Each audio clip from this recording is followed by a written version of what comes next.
Hi friends, we're back here. We're going to take another chapter. We're talking about chapter 6 now. When we left Marty, he had just been confronted by Judd Travers. Shiloh had run off again while they were out hunting, while he and Judd were out hunting with the pack. And one of the first places he came looking for the dog was to Marty's house, the Preston household. Yikes. And so now Marty has started lying. Marty has lied to his parents and family about being hungry at night before he goes to sleep. And so now he's putting food back for Shiloh. He has now just straight out lied to Judd Travers. He's keeping this huge secret by keeping Shiloh pinned in up on the hill. Isn't it interesting how one lie can cause another lie? Because you have to keep covering up what you've said. That's why it's always better just to tell the truth. But I don't think that's a lesson Marty's learned yet. Let's see if he learns it in this chapter. Chapter 6, page 45. Night in West Virginia is dark as black can be. No car lights sweeping across my walls or ceiling like when I stay overnight with David Howard down in Friendly. No street lamps shining in the windows, no lights from next door houses. Where I live, there ain't no street lamps at all. No house close enough to see from our windows. My eyes are open anyway. I stare up into the darkness of the living room and the darkness stares back. I'm remembering how once, several years ago, when Ma bought milk chocolate rabbits one Easter for me and Dara Lynn, I'd finished eating mine, but Dara Lynn only took a nibble out of hers every day or so, keeping it up on her dresser as in its little pink and yellow tinfoil, just driving me nuts. And one day, I just crept in there and I ate off one of those rabbit's ears. Dara Lynn, of course, threw a fit, and when Ma asked me if I'd done it, I said no. I could feel my cheeks and neck burning red. Are you sure, Marty? She asked. I'd only nodded and left the room. It was one of the worst days of my life.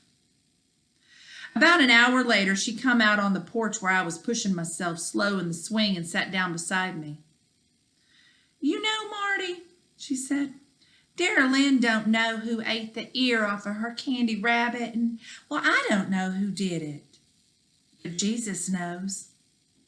And right this very minute, Jesus is looking down with the saddest eyes on the person who ate that chocolate. The Bible says that it's the worst thing that can ever possibly happen to us is to be separated forever from God's love. I hope you'll keep that in mind. I just swallowed and didn't say anything. But before I went to bed, when Ma asked me again about the rabbit, well, I gulped and I said yes, and she made me get down on my knees and ask God's forgiveness, which wasn't so bad.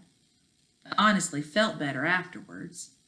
But then she said that Jesus wanted me to go into the next room and tell Dara Lynn what I'd done, and, well, Dara Lynn had a fit all over again. Threw a box of Crayolas at me, and it could have broke my nose. She called me rotten, greedy pig. Well, if that made Jesus sad, Mom never said. Now, as I study the darkness in the room around me, I'm thinking about lies again.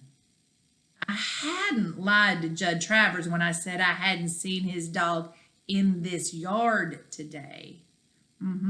That was the honest to God truth because Shiloh hadn't been anywhere near our yard. But I also know that you can lie not only by what you say, but by what you don't say. Nothing I'd told Judd was an outright lie, but what I'd kept inside myself made him think that I hadn't seen that dog at all. Jesus, I whisper finally, which you want me to do? Be 100% honest and carry that dog back to Judd so that one of your creatures can be kicked and starved all over again? Or keep him here and fatten him up to glorify your creation? The question seemed to answer itself, and I'm pretty proud of that prayer. I I repeat it to myself so as I can remember it in case I need to use it again. If Jesus is anything like the story cards from Sunday school make him out to be, well, he ain't the kind to want a thin little beagle to be hurt. The problem's more mixed up than that, though. I'm lying to my folks as well, and not eating the leftover meatloaf I put away. Every bit of food is saved. Every bit of food saved is money saved that could go toward, every bit of food saved is money saved that could go towards buying Dara Lynn a new pair of sneakers so Mom won't have to cut open the tops of her old ones to give her toes more room. Every bit of food wasted is money wasted. If we ever had the least little bit of money to spare that doesn't have to go for the care of Grandma Preston, first thing we'd all want would be a telephone so we wouldn't have to ride down to Doc Murphy's to use his. But the way I figure, if it's food from my own plate, I would have eaten it myself. But if it was food from my own plate, I would have eaten myself, but don't. Well, what's the harm in that? So I want you to note there that they're talking about a landline. They don't have cell phones. This is before cell phones. There are no cell phones to be had. They don't have a landline in their house. If anybody wants to see them, they have to drive up the driveway and come see them. And that explains why Judd Travers showed up the other day unannounced. He could have just called them if they would have had a telephone, but they don't. No telephone. No neighbors. They're well out in the country. All right. Excuse me. Next morning when I get up to go see Shiloh, I put the rope on his collar and lead him to the other side of the hill again, out of sight of all but God. Then I let him go, and we race and tumble and laugh and roll, stopping now and then just to lie in the clover, me on my back, Shiloh on his stomach, both of us panting and nuzzling each other. I don't know if Shiloh's getting more human or I'm getting to be more dog. If Jesus ever comes back to earth again, I'm thinking he'll come back as a dog because there isn't anything as humble or patient or loving or loyal as the dog I have in my arms right now. We eat our Sunday meal, but by late afternoon, storm clouds roll in and the rain beats down on the tin roof of our house, streaming down the window glass, making a small pond in the side yard. I can't help staring out the window at the far hill. Will Shiloh? Can he even leap that fence and try to go somewhere where it's more dry? Is he smart enough to go under that lean-to I'd made for him? Have I built it right away from the wind? Well, what if he gets to howling? In 20 minutes, the rain stops, though the sun comes out and the excuse me, I'm going to start that paragraph again. In 20 minutes, the rain stops, though. The sun comes out, the birds start to sing again, all those worms oozing up through the wet mud. Shiloh stayed where he was, trusting me that where I put him was best, being quiet like he knows his life depends upon it. Marty, Dad says, going outside with a rag to wipe off his Jeep. I saw Mrs. Howard yesterday, and she said David was back from Tennessee. Wanted to know when you boys could get together. She said David would like to come up here someday next week.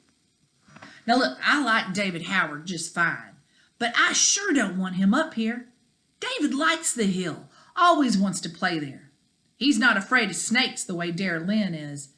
David, in fact, likes to go up to the very top of that hill and then goes running lickety-split down it, racing to see who's first to the fence at the bottom. Likes to climb the trees up there, too, and play lookout. Well, I'll go down to David's tomorrow, I say. I'd rather do that. Well, why not do both? Ma says, coming out to throw some mash to the hens. Well, you've hardly seen friends all summer, Marty. Why don't you go down to Friendly one afternoon and ask David to come up here the other? There's nothing much to do up here, I say, not knowing how else to answer. Well, it was the wrong answer. Both Ma and Dad were looking at me now. Well, you said just the other day you had plenty to do up here, Dad tells me, wringing out his rag on the pump.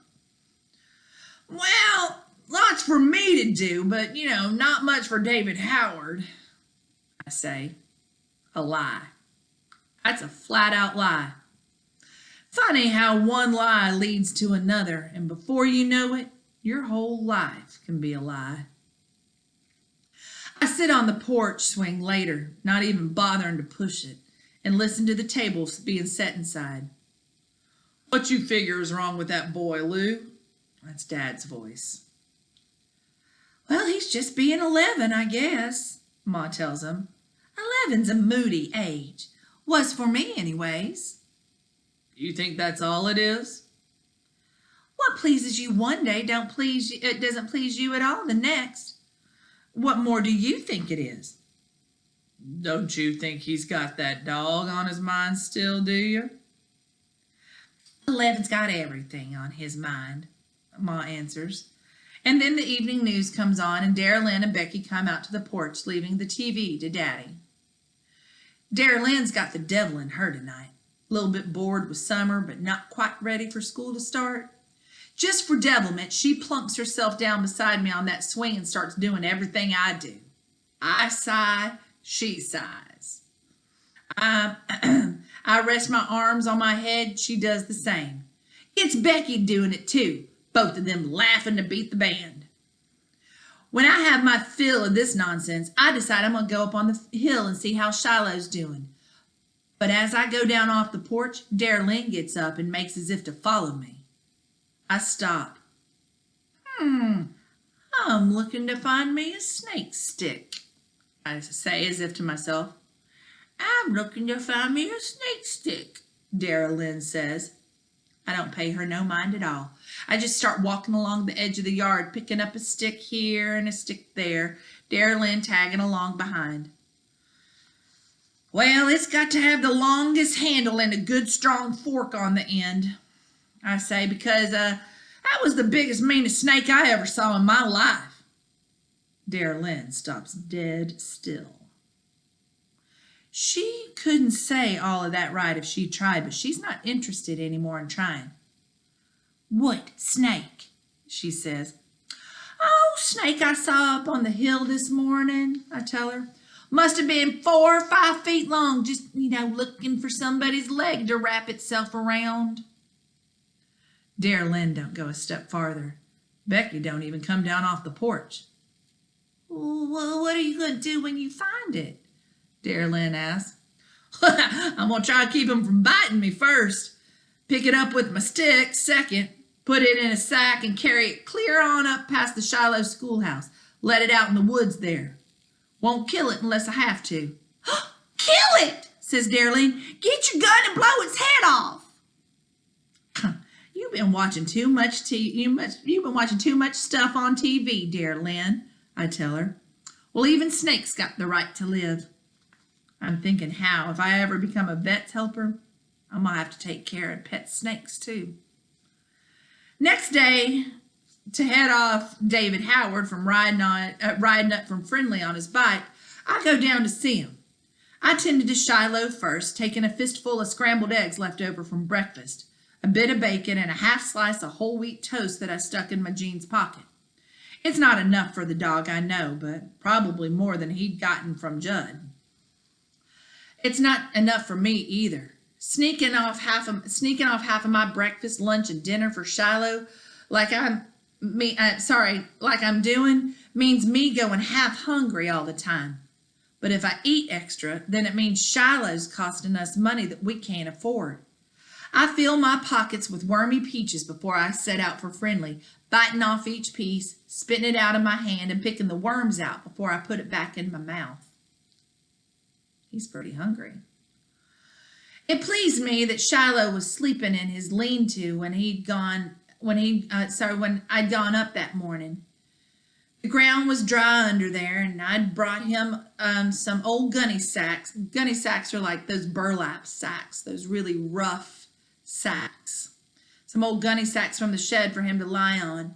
Made it seem more like a bed to him, more like a home. The walk to Friendly takes a good long time unless I hitch a ride. I'm not allowed to get in a car with somebody I don't know, but Dad being the mail carrier for this part of the country, well, I know most everybody that goes by. The first person to come along this day, though, is Judd Travers. When I hear the sound of his motor and turn to see his truck slowing down, I turn forward again and keep on walking, but he pulls up beside me. "Want a lift?" he sings out. "Oh, yeah, no thanks," I say. I'm almost there." "Where are you going?" Well, I couldn't think fast enough. "David Howard's." "Heck, boy, you ain't even halfway. Hop in." I know I don't have to unless I want, but if he's already suspicious about me, that'll only make it worse. So I get in. "You see my dog yet?" First thing out of his mouth. "Why, I've been looking on all over the roads," I tell him in answer. "No beagle." "Well, I don't think he'd stick to the roads," Judd said. "Not a dog as shy as him. Shy as a field mouse, except when he's around rabbits. That's what the man who sold him to me. That's what the man said who sold him to me, and he sure was right about that." "How much did you pay for him?" I asked. "Got him cheap because he's shy. $35. Worth a lot more than that as a hunting dog, if I could just keep that doggone animal home." "You gotta treat a dog good if you want him to stick around," I say, just bold as brass. "What you know about it?" Judd jerks his head in my direction, then turns the other way and spits his tobacco out of the window. "You never even had a dog, did you?" "Well, I figure a dog's the same as a kid. You don't treat a kid right, well, he'll run off the first chance he gets too." Judd laughs. "Well, if that was true, I would have run away back when I was 4. Far back as I can remember, Pa took the belt to me. Big old welts on my back so raw I could hardly put my shirt on. I stuck around. Didn't have any place else to go. And I turned out all right, didn't I?" "Turned out how?" The boldness in my chest is growing, taking up all the air. Now Judd sounds mad. "You trying to be smart with me, boy?" "No, I'm just asking how you turned out. Somebody who was beat since he was 4, you know. I feel sorry is what I feel." Judd's real quiet a moment. Big old wad of tobacco in his cheek bobs up and down. "Well, don't go wasting your sorry on me," he says. "Nobody ever felt sorry for me, and I never felt sorry for nobody else. Sorry's something I can do without." Well, I don't say anything at all. We reach the road where David Howard lives, and the truck slows down. "Well, I can walk from here," I tell him. "Thanks," as I get out. But as I come around the truck to cross the street, Judd leans out the window. "Like I said, that dog's a shy one. Don't think you'll see much of him near the road, but you keep your eye out for him in the fields. That's where he'll be more'n likely. You'll see him. You see him, all you got to do is whistle. That's what I teach him. I whistle and he comes to me, and he gets fed. But he does something I don't like, I kick him clear to China. You see him, you just whistle. You hang on to him, and I'll come and pick him up. You hear?" "I hear," I tell him, and I keep walking. And that is the end of chapter 6. Yikes. Yikes. Yikes. Well, what did we learn about Judd Travers? We learned something really important about him. We learned that he has had a really tough childhood. And what that does for us as the audience is makes us more sympathetic towards Judd. Sympathetic means we almost feel a little bit sorry for him. We feel for him. Our heart hurts for him. Does your heart hurt for him a little bit? Maybe a little bit. I mean, he's still kind of a jerk. But maybe there's a reason. Maybe there's a reason for the way that he is. I think we all just learned something very valuable about Judd Travers. The author, Phyllis Reynolds Naylor, did this on purpose. I think the idea is to create Judd Travers as maybe a tiny little bit more sympathetic character. He's might be human on the inside, not just this old tobacco spitting jerk. Or, I don't know, maybe he is. He seems to think he turned out all right. What do you think? All right, guys, we'll see you at the next chapter. We'll see you at chapter 7. See you soon.